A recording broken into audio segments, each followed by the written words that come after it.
satu tanah iman mengharapkan satu tujuan, yakni ridho dari Tuhan. Bismillahirrahmanirrahim. Assalamualaikum warahmatullahi wabarakatuh. Rabbi shrah li sadri wa yassir li amri wahlul 'uqdatam min lisani yafqahu qawli. Alhamdulillahilladzi an'amana bi ni'matil imani wal islam. Asyhadu an la ilaha illallah wa asyhadu anna Muhammadan abduhu wa rasuluh la nabiyya ba'da, amma ba'du. Sedikit puji, sedalam syukur.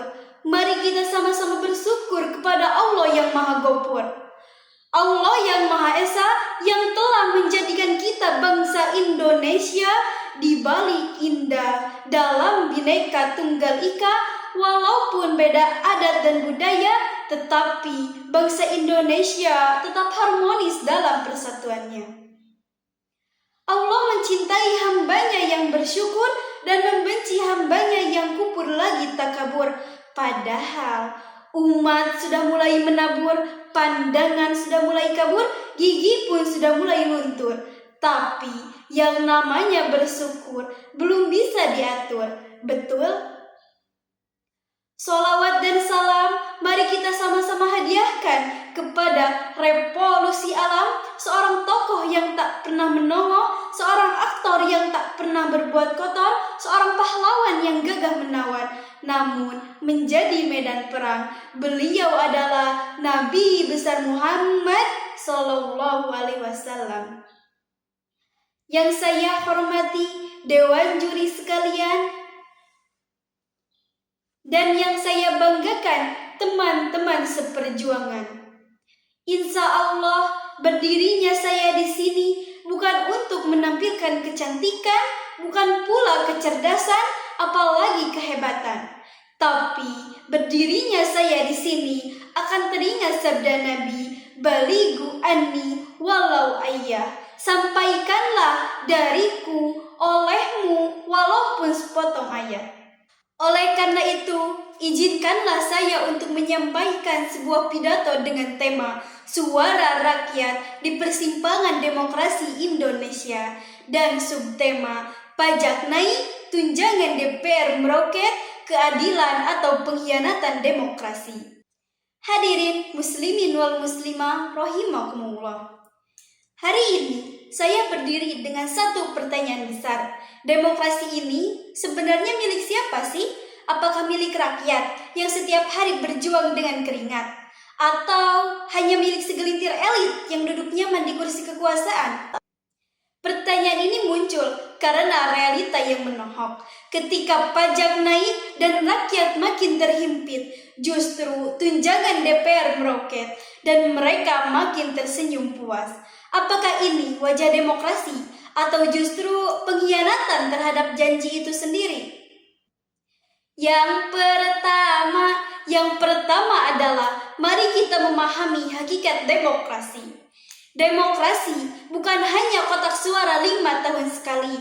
Demokrasi bukan hanya sekedar memilih wakil rakyat. Demokrasi adalah janji-janji bahwa kekuasaan berasal dari rakyat, digunakan untuk rakyat, dan berpihak pada rakyat.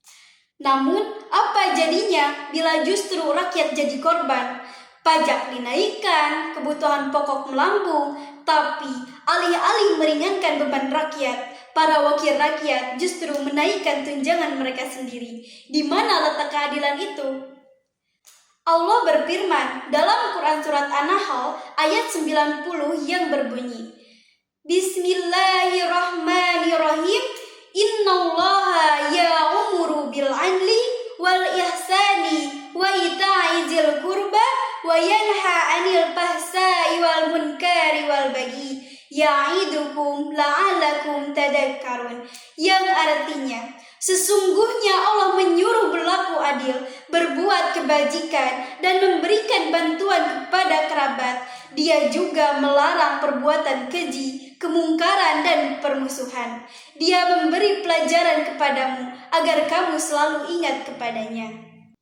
Ayat ini menegaskan bahwa keadilan adalah perintah Allah. Tapi bagaimana mungkin kita menyebut diri demokrasi jika rakyat makin diperas sementara wakil rakyat makin berpoyak? Yang kedua adalah mari kita berbicara tentang realita sosial.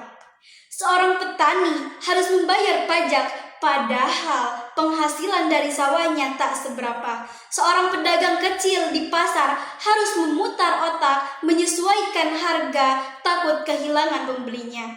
Seorang buruh di pabrik harus bekerja lembur demi memenuhi kewajiban negara. Mereka semua patuh, mereka semua rela berkorban. Tapi apa balasannya? Uang pajak justru dipakai untuk menggembungkan fasilitas DPR, rumah dinas, mobil dinas, gaji, dan tunjangan yang seolah tak ada habisnya. Pertanyaan ini, siapa yang bekerja untuk siapa? Apakah rakyat yang bekerja keras untuk menghidupi wakil rakyat? Atau wakil rakyat yang seharusnya memperjuangkan nasib rakyat? Yang ketiga adalah mari kita berbicara tentang moralitas demokrasi. Pajak adalah kewajiban rakyat, tapi kewajiban itu seharusnya diimbangi dengan tanggung jawab negara untuk mensejahterakan rakyat. Ketika pajak rakyat dinaikkan, tapi tunjangan DPR ikut meroket, maka demokrasi kehilangan moralnya. Inilah pengkhianatan demokrasi yang nyata. Demokrasi berubah menjadi alat legitimasi, berubah alat kesejahteraan. Demokrasi yang seharusnya mendengar suara rakyat justru menutup telinga dari jeritan rakyat. Hadirin muslimin wal muslimah rahimakumullah. Apakah kita akan diam melihat demokrasi dipermainkan? Apakah kita akan bungkam ketika rakyat terus diperas? Apakah kita rela membiarkan pajak jadi beban rakyat kecil, sementara wakil rakyat hidup bergelimbangan fasilitas? Tidak boleh. Demokrasi harus kembali pada rakyat. Demokrasi tidak boleh jadi punggung sandiwara. Demokrasi tidak boleh jadi ladang kekayaan bagi segelintir elit. Rasulullah SAW bersabda, "Sab'atu yudillahumullahu fi dillihi yawma la dilla illa dilluhul imamul adil." Yang artinya, ada 7 golongan yang akan mendapat naungan Allah pada hari tiada naungan selain naungannya. Salah satunya pemimpin yang adil. Hadis riwayat Bukhari dan Muslim. Kita butuh keberanian untuk menjaga demokrasi, keberanian rakyat untuk bersuara menuntut keadilan, keberanian wakil rakyat untuk mengurangi privilege mereka dan mengutamakan rakyat.